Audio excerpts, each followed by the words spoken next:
আছে? চা coffee Maggi, আচ্ছা। এদিকে plain dosa, masala dosa, onion dosa, egg dosa.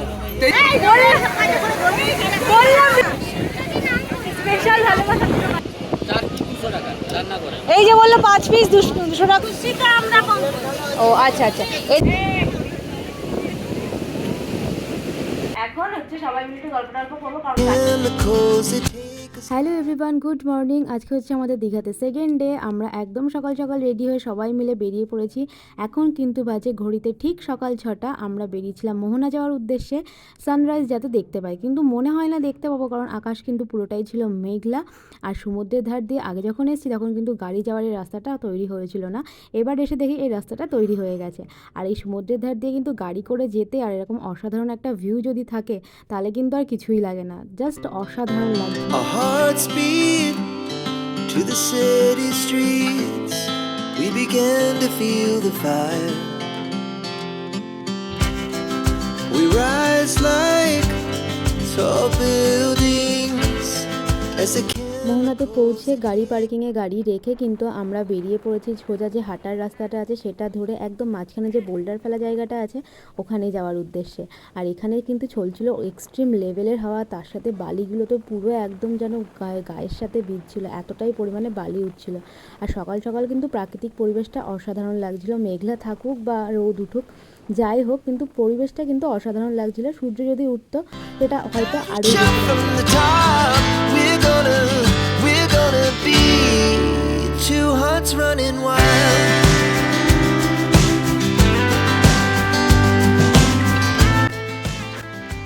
এখানে যে ছোট ছোট গর্তগুলো দেখতে পাচ্ছ এগুলো কিন্তু কাঁকড়ার গর্ত, কিন্তু এত মানুষজনের ভিড় এখানে সকাল সকাল যে ওরা আর ভয়ে হয়তো বেরোতেই পারছে না। এদিকে তো সূর্যি মামা মাঝে মাঝে একটু একটু করে উকি দিচ্ছে, আবার মেঘের মধ্যে চলে যাচ্ছে। সকালবেলা না এতটাই ভিড় হয়, এখন এতটাই সকাল, কিন্তু এখানে এসে বোঝার উপায় নেই যে এখানে এতটা সবাই। এখন মনে কটা বাজে? পৌনে 7টা বাজে। তো যাই হোক, সবাই এখানে আসে সানসেট দেখার জন্য, বাট আজকে আমাদের সানসেট দেখা ছিল না কারণ মেঘলা ওয়েদারের জন্য। তো বেশ ভালোই লাগছে ওয়েদারটা, রোদ নেই, মেঘলা মেঘলা, মানে শান্তি, মানে রোদের যে তাপটা সেটা তো নেই। তো যাই হোক, এর মধ্যে আমাদের সাথে আবার একটা মানে দোষটা আমাদেরই, আমরা আগে আগে এসে ছবি টবি তুলতে ব্যস্ত ছিলাম, সেই ফাঁকে মায়েদের আর খুঁজে পাচ্ছি। তো এখন যে খুঁজতে মায়ের এখন দেখতে পেলাম যে সমুদ্রে তারা পা ভেজাচ্ছে আর আমরা খুঁজে খুঁজে পাগল হয়ে যাচ্ছি। তোমাদেরকে দেখাচ্ছি না, আমার মা বাবা ওই যে কাকিমা সবাই দাঁড়িয়ে দাঁড়িয়ে পায়ে জল লাগাচ্ছে আর আমরা তোমাদের খুঁজে খুঁজে বেড়াচ্ছি। তো তোমরা খুঁজে তোমাদের এখানে আরামসে রিল্যাক্স হয়ে করছো।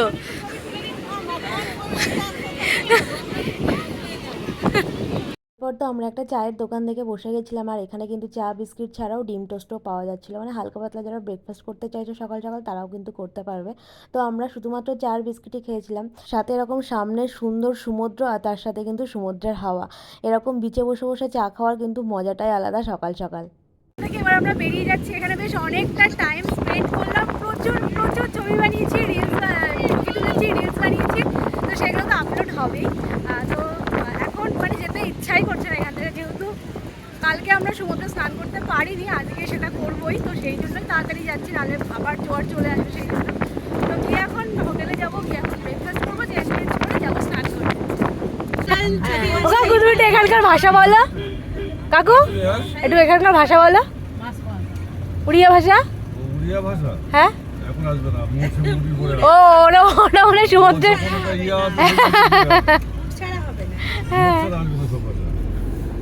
যখন আমি হাওড়ায় পৌঁছে যাবো তখন আর বাংলা আসতেই যাবে না, তখন উড়িয়া আসবে। আর কি আছে? চা কফি ম্যাগি, এদিকে plain dosa, masala dosa, onion dosa, egg dosa, 23 রকমের আইটেম। আচ্ছা, আমরা তো তখন ব্রেকফাস্ট করিনি, ওই জন্য হোটেলে এসে আমরা একদম স্নান করার জন্য রেডি হয়ে নিয়ে বেরিয়ে আমরা কিন্তু চলে এসেছি ব্রেকফাস্ট করার জন্য। আর তোমরা শুনলে এখানে কিন্তু 23 রকমের আইটেম পাওয়া যায়, তোমাদের যার যেটা পছন্দ তোমরা কিন্তু অর্ডার দিতেই পারো। আর এখানে খাবার কোয়ালিটিটা কিন্তু আমার বেশ ভালো লেগেছিলো, আমরা লুচি আর ঘুগনি খেয়েছিলাম।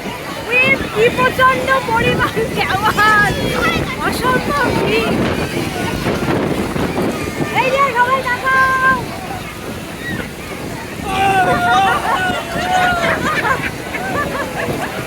এই সময় কিচ্ছু হবে না।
স্নান করে নি, জমিয়ে স্নান করে নি।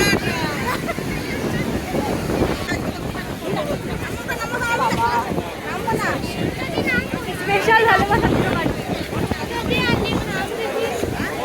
অনেকদিন পরে আসা।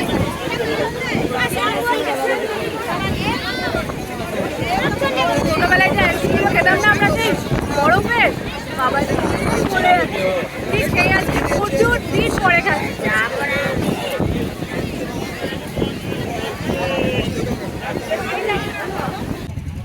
দুপুরবেলা তো স্নান করে আসার পর খাওয়া দাওয়া করে মানে লাঞ্চ করে আমরা বেশ খানিকক্ষণ রেস্ট নিয়ে নিয়েছি। এখন তোমার বিকেল 4টে বাজে।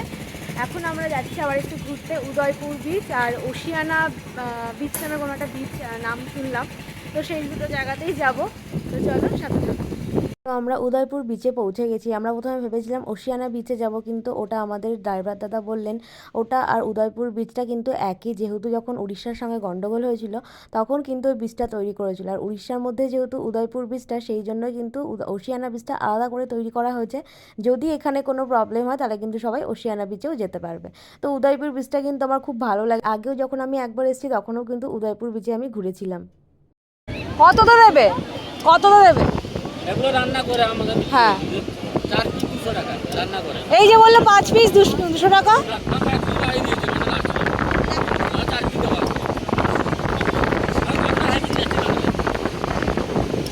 উদয়পুর বিচে এসে এটা কিন্তু ফেমাস যে এখানে মাছ থাকবে, সেটা মাছগুলোকে ওদের রান্না করতে বললে ওরা কিন্তু রান্না করে দেয়। আমি আগে যখন এসেছিলাম তখন সেটা আমাদের খাওয়া হয়নি, কিন্তু ভেবেছিলাম এবার মিস করবোই না। কিন্তু আমরা যেহেতু বিকেলে গেছিলাম সেই জন্য কিন্তু অর্ধেক দোকান বন্ধ হয়ে গেছিলো আর অর্ধেক মাছও কিন্তু প্রায় শেষের দিকে।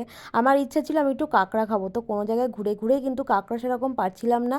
শেষমেশ এই একটা দোকানেই কাঁকড়া পেয়েছি, তাও আবার 5 পিস 200 টাকা, তাও একদম ছোট ছোট যে কাঁকড়াগুলো। তো যাই হোক, এইগুলোই তো আমরা অর্ডার দিলাম রান্না করার জন্য। একদম জ্যান্তই ছিল কাঁকড়াগুলো।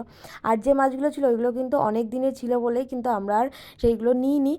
যদি কোনো রকম প্রবলেম হয়, আর চাই না ঘুরতে গিয়ে পেটের কোনো প্রবলেম হোক, সেটা হোক বা আমরাটা জোর করেই খাচ্ছি, আমাদের মারা কিছুতেই কিন্তু রাজি ছিল না যে হ্যাঁ এটা রান্না করে খাওয়া যাক। আমরা 3জনেই খেয়েছি, আর কিন্তু কেউই খাইনি। তো ওরা এদিকে রান্না করাও শুরু করে দিয়েছে, আর ওদের সাথে একটু গল্পও করছিলাম আমি যে তোমরা এখানে কখন থেকে বসো বা কবে কবে বসো। তো ওরা বলছিল ওরা প্রতিদিনই বসে, ওদের যখন ইচ্ছা না হয় তখন ওরা বসে না। তো পুরোপুরি উড়িয়া ভাষার মতন তো টান ওদের, আমি কিছু কিছু আবার কথা বুঝতেও পারছিলাম না।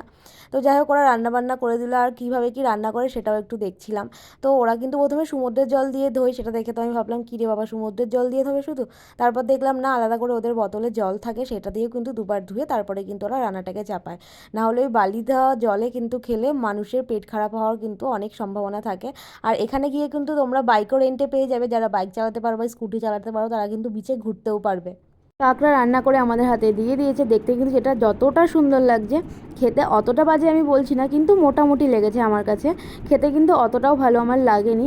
জানি না, হয়তো আমরা যদি দিনের বেলাতে যেতাম, আমরা যেহেতু বিকেলে গেছিলাম সেই জন্য অনেক দোকানপাটি বন্ধ হয়ে গেছিলো। আর কাঁকড়ার তো একদমই ছিল না, একটা দোকানেই ছিল, সেখান থেকে আমরা নিয়েছিলাম ছোট ছোট কাঁকড়া তাও।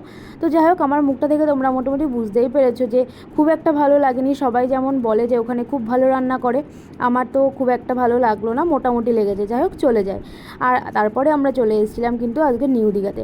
কালকের সন্ধ্যাটা আমরা পুরোটাই ওল্ড দীঘাতে কাটিয়েছিলাম, ওখানেই বিচে বসেছিলাম, ওখানের বাজার টাজারগুলো ঘুরেছিলাম। তো আজকে ভেবেছিলাম আবারও যাবো ওল্ড দীঘাতে, কিন্তু ভাবলাম না, আজকে নিউ দীঘাতেই বসি। নিউ দীঘা তো প্রচুর বাজারঘাট হয়েছে, প্রচুর দোকানপাটও হয়েছে, এখন কিন্তু মোটামুটি বেশ জমজমাট নিউ দীঘাটা। তা আজকের সন্ধ্যাটাও আমরা নিউ দীঘাতেই কাটাবো।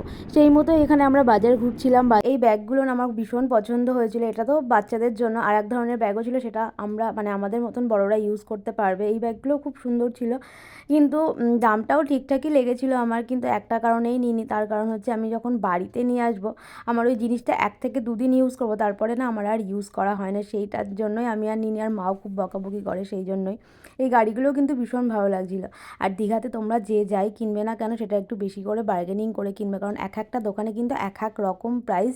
যদি পারো তোমরা 2-3টে দোকান ঘুরেই কিন্তু একটা জিনিস কিনো, নাহলে কিন্তু প্রচুর ঠকবে। যেমন আমরাও ঠকেছি। ঝুড়ি কিনেছিলাম আমরা, এক ধরনের পাইপের ঝুড়ি, সেইগুলো কিন্তু আমরা কিনেছিলাম 120 টাকা করে। কিন্তু যখন আমরা হোটেলে ফিরি তখন কিন্তু সেই ঝুড়িগুলোয় আবার সেম ঝুড়ি কিন্তু আমরা 100 টাকা করে পেয়েছিলাম।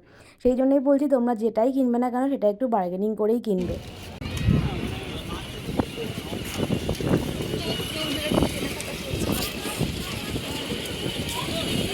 এখন কেনাকাটার পর্ব চলছে, মানে সবাই দিচ্ছে, আমরা মানে আমি এখনও কিছু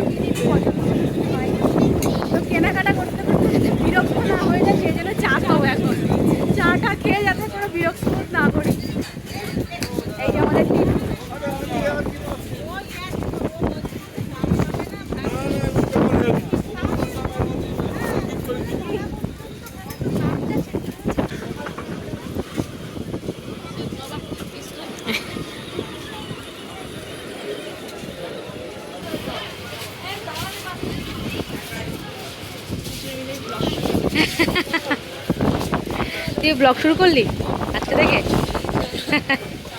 তুই তুলিকে বাদে। আমরা এখন আসলাম একটু 3 জন আইসক্রিম খেতে। হাতে একটু নিয়ে নিবি, হ্যাঁ, তারপর আমি পেমেন্ট করে দেবো। তারপরে আমাদের চোখে পড়লো একটা ফুচকার দোকান। আর ফুচকা কার না ভালো লাগে বলো, প্রত্যেকটা মানুষেরই কিন্তু ফুচকা ফেভারিট। মোটামুটি বেশিরভাগ 99% মানুষেরই কিন্তু ফুচকাটা ফেভারিট। তার থেকে অল্প কিছু সংখ্যক মানুষ আছে যাদের ফুচকাটা ভালো লাগে না। তারপর ভাবলাম দীঘাতে যখন এসছি এখানকার ফুচকাটা একবার ট্রাই করে দেখা যাক কেমন বানায়। আমাদের ওখানের ফুচকা কিন্তু একরকম, আবার কলকাতার ফুচকা কিন্তু আর একরকম। তো আমি ভেবেছিলাম দেখি দীঘার ফুচকাটা কেমন হয়। তো এটার ফুচকাটা কিন্তু একদমই আমাদের বনগাঁতে যেমন বানায় একদম সেমই ছিল, আর খেতেও কিন্তু বেশ সুন্দর ছিল। বাবা, এখন আমরা আসলাম নিউ দীঘাতে। এখন পুরো সবাই হাঁটি নেমে গেছে, এখানে স্নান করা যায় পুরো সবাই নেমে গেছে। তো আমরা এখন নামছি আস্তে আস্তে।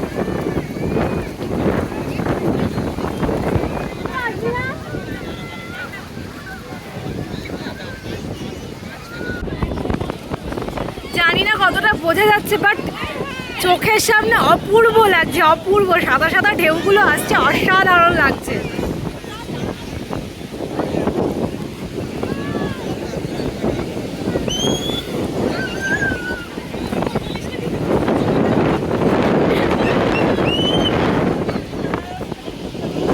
আমরা তো বাড়িতে না, সরি, হোটেলে চলে এসেছি। হোটেলে এসে হচ্ছে সবাই মিলে এখন ফ্রেশ হয়ে একটা ঘরের মধ্যে এখন আমাদের আড্ডা হবে। আর তার সাথে রয়েছে হচ্ছে মুড়ি, চিড়ে ভাজা, বাদাম ভাজা স্পেশাল জেঠিমনির হাতে। তো চলো আমরা এখন আড্ডা দিয়ে গল্প করি, কারণ কালকে সারাদিন ঘুরেছি, আজকেও সারাদিন ঘুরেছি।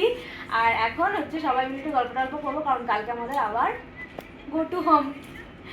তো আজকে সারাদিনটা তো ভীষণ ভালো কাটলো, খুব আনন্দের সঙ্গে আজকে সারাদিনটা সবাই মিলে একসাথে কাটালাম। তো চলো আজকের ভিডিওটাকে আমি এখানেই এন্ড করছি। আর তোমাদের যদি ভিডিও থেকে কিছু ভালো লেগে থাকে তবে প্লিজ একটা লাইক, কমেন্ট আর একটা সাবস্ক্রাইব করতে কিন্তু অবশ্যই করে ভুলো না। তো আজকে সবাইকে টাটা, গুড নাইট।